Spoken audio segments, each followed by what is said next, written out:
Warning, this podcast may contain bad language and content that some listeners may find on a Twitter petition poll. Oh shit, it's not on Twitter, is it? Do you want to do it again? Start again. Professional, Cleves. Think you're professional. The lackadaisical approach to this podcast is what makes this great. Warning, this podcast may contain bad language and content that some listeners may find on a petition on a government-friendly website. The actual government website. Whilst that intro was quite shambolic, considering the episode is about Joe Hardy, I think it was nice that we managed to get through it without mentioning either Tom Hardy or the Hardy Boys. Me, you just did.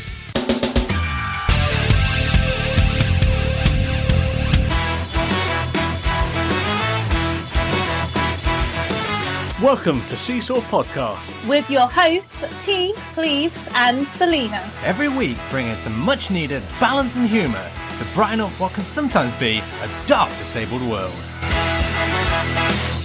Hello and welcome back to Seesaw. We have a fantastic guest with us today.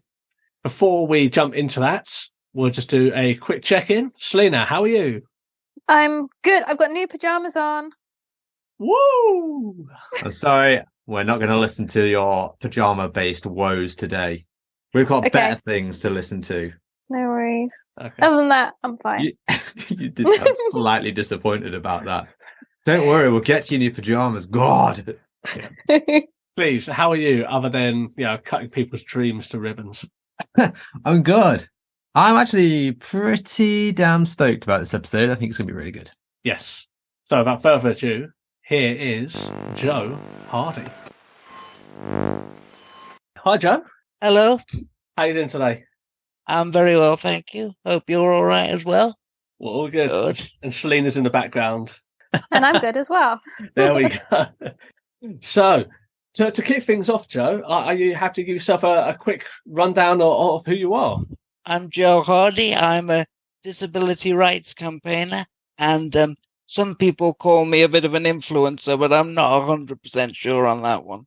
Basically, I just tweet stuff about how much this government is doing dreadful stuff to disabled people and other horrible stuff that they're doing, and people seem to like it. So, yeah. Well, it's great to have you, Joe, and you're fighting the good fight. That's the most important thing. And like I said, you have got quite a following on social media. So whatever you're doing, and you are getting the masses behind you, which is fantastic. I didn't start out with the intention of getting such a following. That kind of just happened accidentally, which is always, I think that's better in a way when you're sort of growing organically rather than trying to force yourself on people, which never really worked out, I don't think, because then it shows that you're really real and genuine about what you're doing. The fact that it has grown to what it has is completely unexpected. Yeah, all credit goes to you, Joe, and it's obvious that your genuine nature have really sort of pulled people to you, and you are doing some great things. And we're going to speak about one of those great things that you're doing today. Yeah. And that is the Right to Love campaign. You've had an article on metro.com about this, and of course the show notes will have the article for people to go and read for themselves, but of course we will talk about it today. So what is the Right to Love campaign, and sort of how did it start off? Originally, it started off in all the way back in 2021 when I did the original one, which was basically that I'd watched Love is Blind in lockdown, as I'm sure a lot of people did. And as I was watching it, I know it sounds daft and cheesy, but I got to the bit where the participants were starting to fall for each other, and they couldn't see each other, and they were getting really emotional and sort of developing a serious connection. I thought, you know what? I would like somebody like that in my life at some point. But then I remembered that when I'd originally looked at the rules for people on income-related benefits, that if they live with a partner, their income would be taken into account when it came to calculating my benefits. So they would basically have to take financial responsibility for me if we moved in together, which I don't think is fair on either of us, and I wouldn't be comfortable asking somebody to do that, to sort of say, yes, I love you very much. I want to move in with you, but as a token of my love, you will have to financially support both of us forever. Yeah. It's just, and even just saying it to you now, it just sounds so ridiculous, but that's the policy, basically. You say it does sound ridiculous. For those people listening, would you mind just briefly describing what your disability is? Are you okay with that? Yeah, I've got cerebral palsy. I was born very prematurely, so I was born with my disability, and I'm a full-time electric wheelchair user as a result, and I can't transfer independently. There's a lot of things that I can't do independently. You said you're taking benefits because you weren't working currently. Some people are going to ask, they might say there's jobs out there for everyone, like work at home jobs and things like that. Is that something you'd be able to do? Or I guess what I'm asking is, what is it specifically that might stop you from working? Basically, one of the things I have to do in terms of answering the call of nature, shall we say, is I have a bag. And one of the things, when I inquired about this initially, when I went for a meeting in terms of looking at the possibility of getting a job, I was told that in terms of getting somebody to empty it would be problematic. And then obviously that would mean that if it then became full, I would be stuffed for the rest of the day, and that would be very detrimental. There are other things as well, but that's the main one that I can remember at the moment. Yeah, and absolutely, and it's about dignity as well, isn't it? It's not so much about like the actual act; it's the dignity of it, and of course, sort of going back to the campaign, of course, so you've watched like Love Is Blind, and sort of you've seen this sort of like affection and love that people are getting for each other, and of course, everyone wants companionship. I mean, there might be some people who aren't interested in that. But I mean, what are the current systems that are in place that sort of are stopping that? If I was to move in with a partner, basically their income would be calculated along with mine in order to calculate how much benefits I would get. So even if I couldn't work at all, which I can't, but if I wasn't working but they were working and they had £16,000 in savings and earned a certain amount, I'm not exactly sure what the threshold is, of money, which meant they weren't eligible for universal credit, that would mean that I wouldn't get any income-related benefits. Therefore, they would have all the financial power within the household. So I would be completely reliant on them for money and financial support. Joe, are you doing yourself a disservice? And I say that in the sense that you've obviously got some written skills. I mean, you've been able to write an article for a national newspaper. You're talking to us now on Zoom. I think you've got a lot to contribute, personally. Yeah.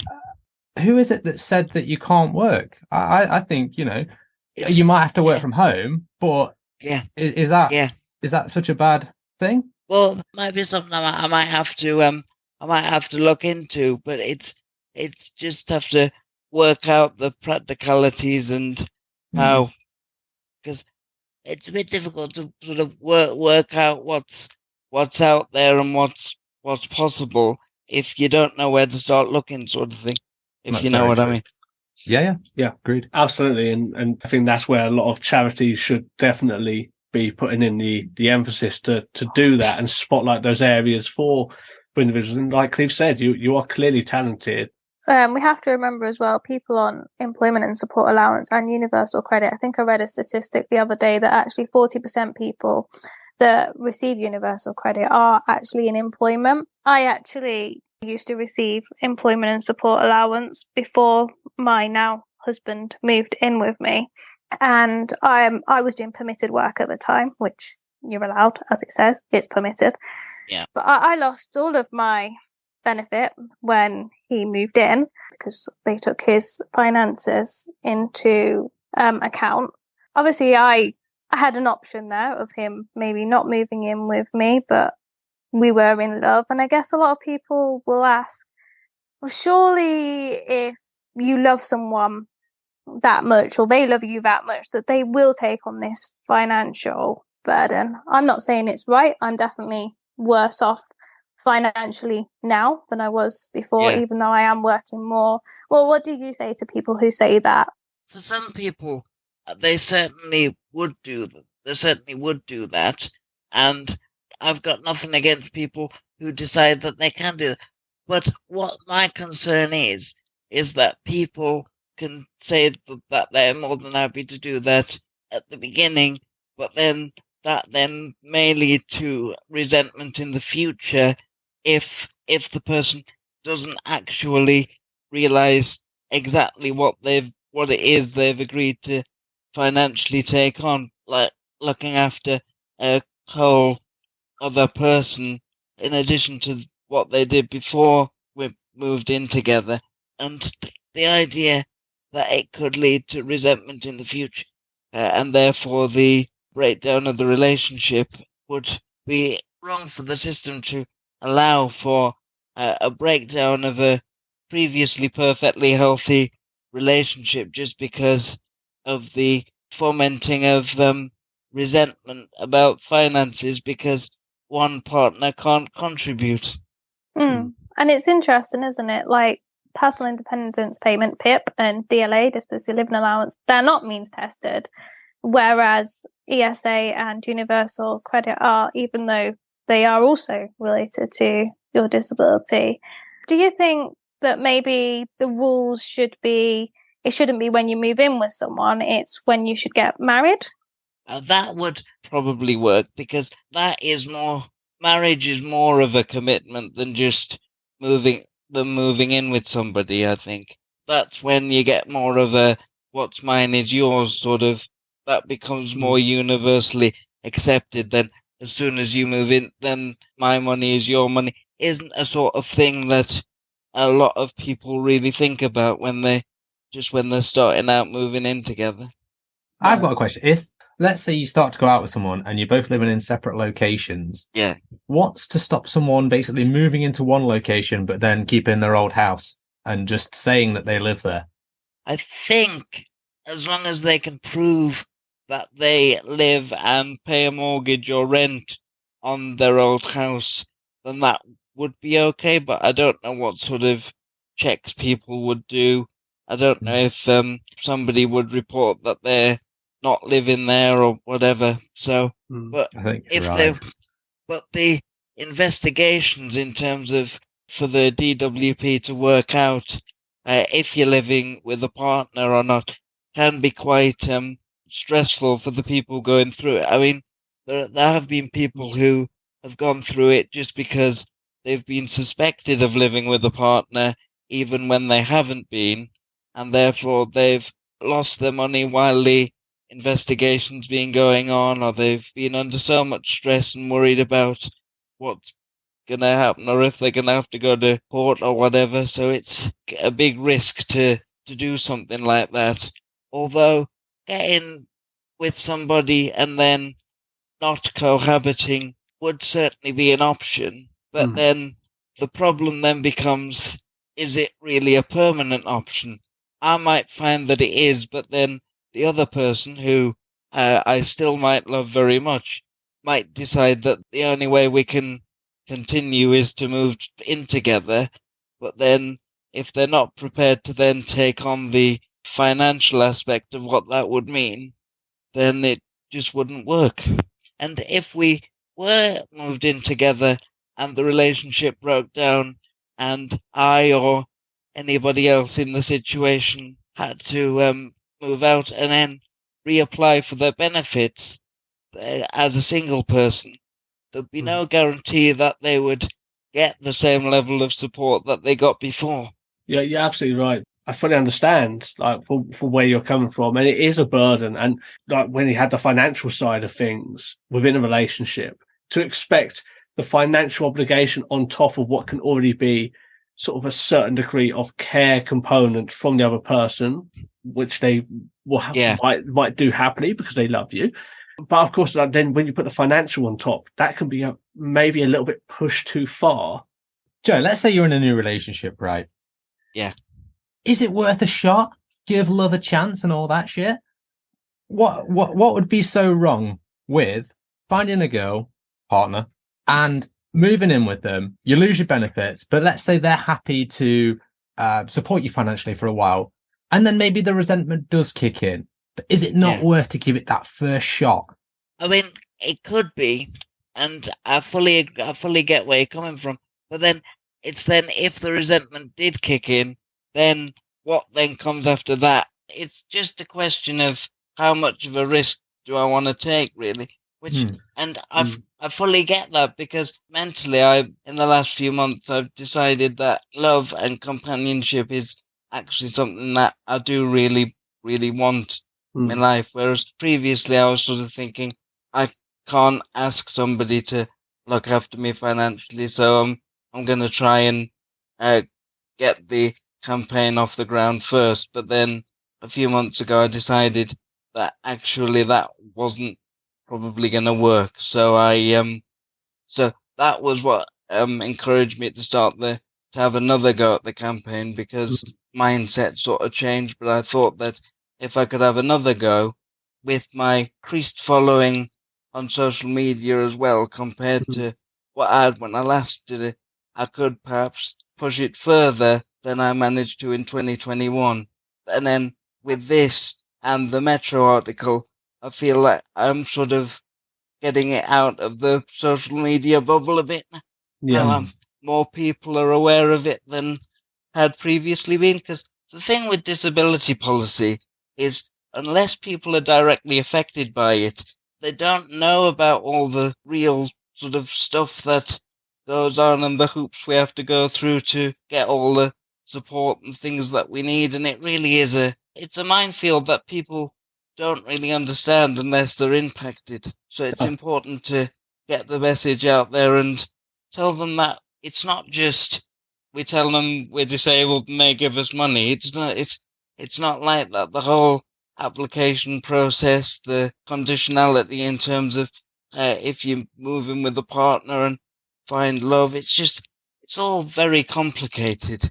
Absolutely. So, I mean, my next question, Joe, with like what you've been trying to achieve with your campaign, like, is this to change it so that things like ESE and other benefits, is this just for the disabled that you're looking for, or should this be like a blanket, across all means tested? Well, I'm thinking, because I've found out as well, it doesn't really just affect disabled people. It can also also has a great detrimental effect on a lot of women as well who live in abusive relationships, can be impacted quite badly with the partners keeping control of the money, and so they find it difficult to escape the dreadful situations that they're in. So my sort of aim would be to make means-tested benefits so that they're means-tested on the income of the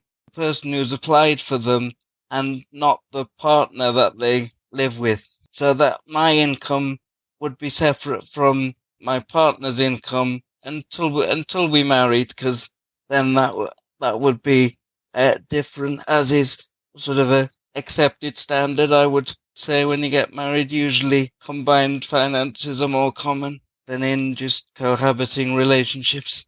Absolutely, and I think it's a really good point there, and this is something that Selena mentioned previous, like, to us recording about things like abusive relationships. There's like single mums as well, Selena, you were saying, who have a lot of benefits tied up and potential partnerships that could upset the balance of things. Yeah, it's all well and good for single mums to get into other relationships, but then, that person's not just taking on that mum, they're taking on children that's not theirs as well. Should they be financially liable for all of that?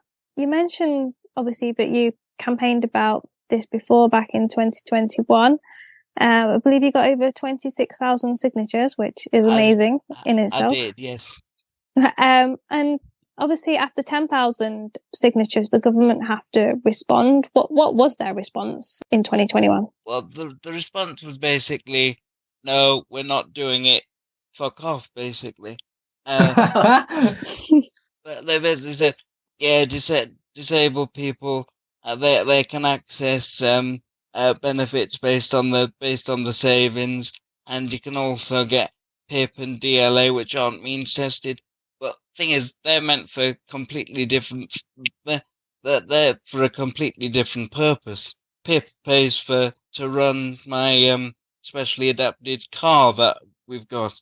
So those benefits that aren't means tested are for a completely different purpose to the ones that are means tested. And I've had people actually say, well, do you not get the non-means tested? So would you not be able to use that? It's like, well, I do get them, but they're sort of tied up in other disability related things that I need rather than just day-to-day household stuff. Yeah. And then, Absolutely. so what's the goal this time? What are you trying to achieve by petitioning again? Well, I'm hoping to get obviously more than the 26,000 I got the last time. Hopefully, I mean, this might be a long shot, but I'm hoping for the 100,000 to get a parliamentary debate. And I think that with the disability white paper, which is a whole other issue that was came out a few weeks ago, I think that now is an opportune time to thrust the issue into the spotlight again and see where I can go with it, because I'm really passionate about it, and I just think that people need to know about this, because people don't know unless somebody tells them, because this isn't a thing that people look into unless they're directly affected by it. I mean, I didn't know about it until I had a look when I watched Love is Blind and thought I really would like a relationship, and then I looked into it and thought, well, this is going to be rather difficult. Absolutely. It's a very tricky situation, and like the hope is that you'll get that debate in the House of Commons, because speaking from myself, I am a huge advocate of everyone should be means tested on their own income for many reasons, and this does transcend. But it's not just disability; it's abusive relationships, single parents. There's a multitude of circumstances where this is an outdated practice. And as we've seen, there are benefits that are very much not mean tested, like DLA, like PIP. DLA and PIP are means tested, just not on household income. They're based on your needs, aren't they? Yeah. Means tested on needs. So it's a different metric, isn't it? So I'm strongly behind what you're trying to do, Joe. I mean, Cleves, Selena? I absolutely am too. I genuinely think for people who are claiming like ESA and UC and various other things, for the various people we've mentioned and others, it should be genuinely means tested, but on a single person rather than household. Yeah. I truly believe in that. That is where I want to go with it, because I really believe that based on the money that you've got personally should be what calculates if you can get any benefits, not having to work out based on another person who you happen to live with at the time. It's completely outdated, really, and it does impact a lot of women, I would say, probably more than men, because men tend to earn more than women, I think, even in these modern times that we live in. So I think a lot of women are really impacted by this. And I think it is rooted in the idea that society is not really, it was designed by non-disabled men, basically. Yeah, like rich, white, abled men. Yeah, rich, white, abled men. And so it wasn't designed for women, disabled people, and poorer people. And so all the changes that are now sort of being proposed, like trying to advance the lives of disabled people, it's just basically tinkering around the edges of a society that I think's structurally broken. Yeah, I'd just like to add, I am all for this as well. Hence, after I read the article in the Metro, it really struck a chord with me because, like, yeah, this happened to me. And why didn't I think at the time, there's something wrong with the system? It's great that you've brought this to the forefront and, you know, getting it out there. The thing is, even if it turns out that it ends up where I can somehow work in the future, I'm not just doing this for me, I'm doing it for every single person that this impacts, so that we can really have a genuinely equal society where a person's finances aren't completely dependent on the finances of another person, because that's not equality. It's not, and it's not really what modern society should be. I think. Yeah, absolutely. I could not agree more, Joe, to be fair.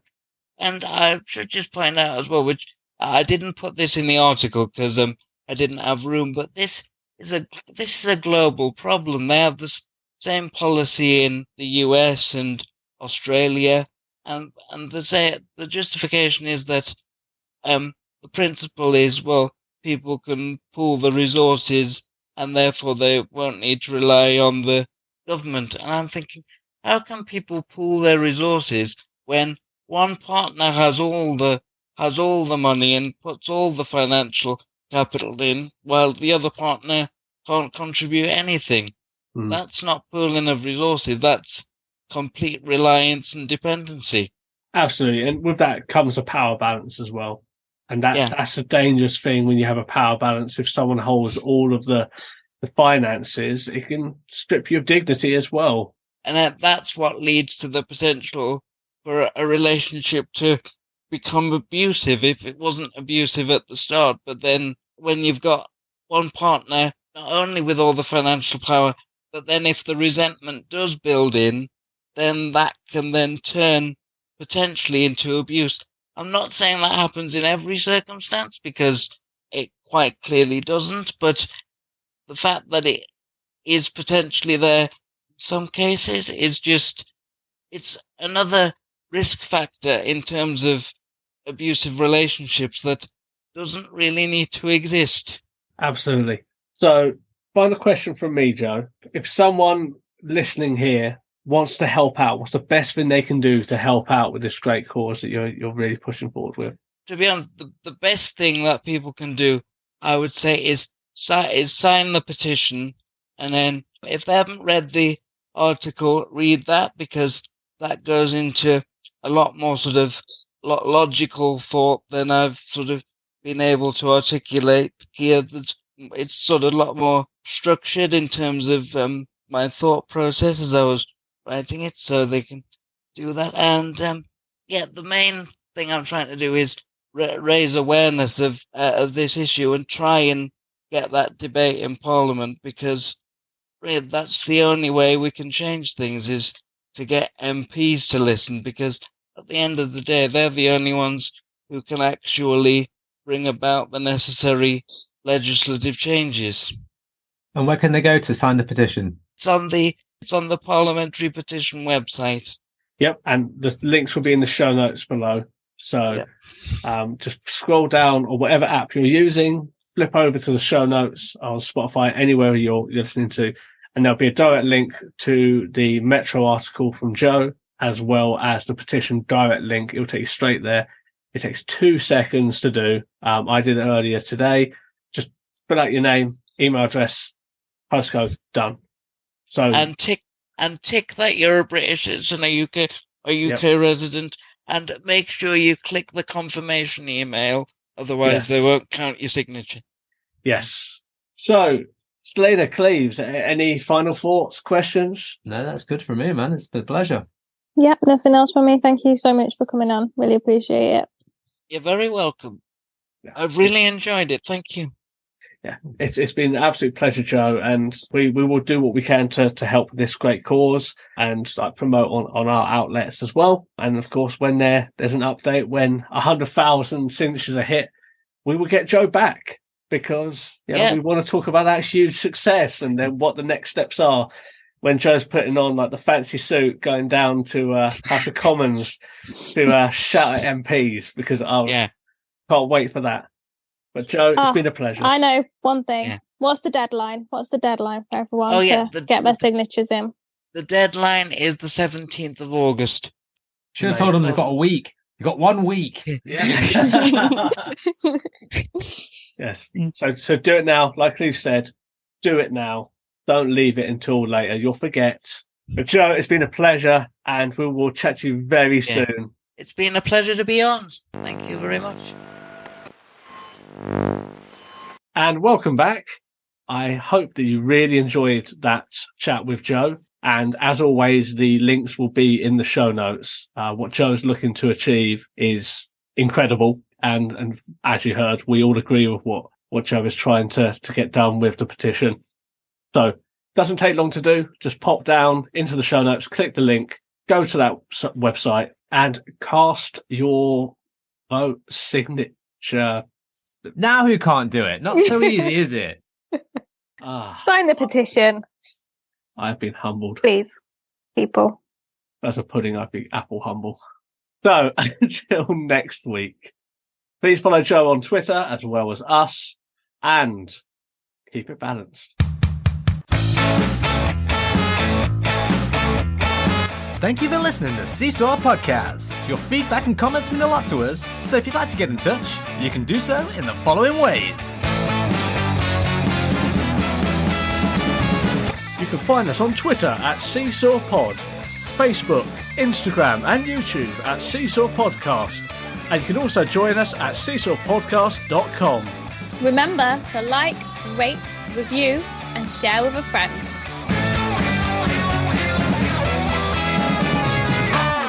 This podcast was recorded in front of a blind audience.